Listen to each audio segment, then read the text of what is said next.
25. Do you think that this 50 basis points jumbo rate cut was pretty much warranted given the economic environment there in the region?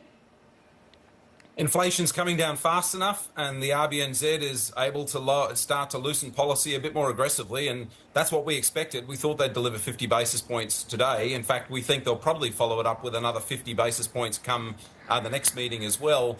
Keep in mind, the RBNZ lifted interest rates a lot. They lifted them substantially and very quickly. They were one of the earliest central banks in the G10 to start lifting rates.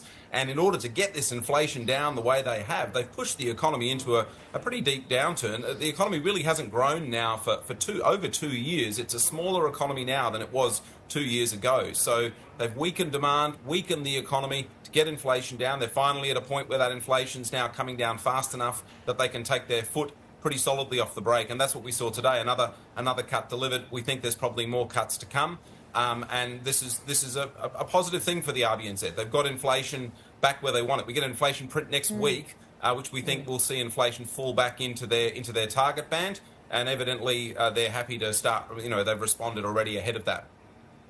And so, how deep and how much lower you think can they go in this rate easing cycle? What would be the target rate in this easing cycle, you think, for the RBNZ? And what would be the resultant impact on growth that they're expecting? So we think they're going to take the cash rate and they're going to try and head towards neutral, get through neutral around the middle of next year into the second half. That's what we think is going to happen.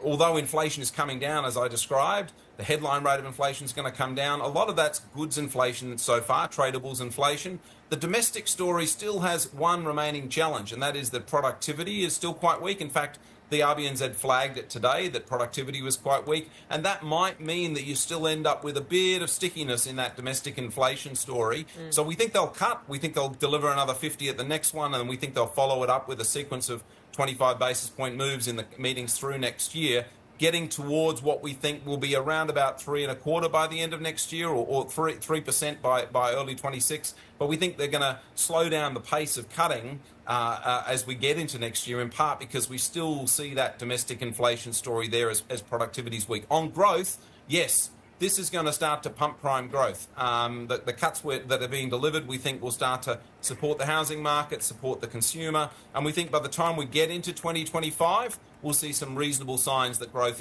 is really starting to turn around, is starting to pick up a bit more quickly.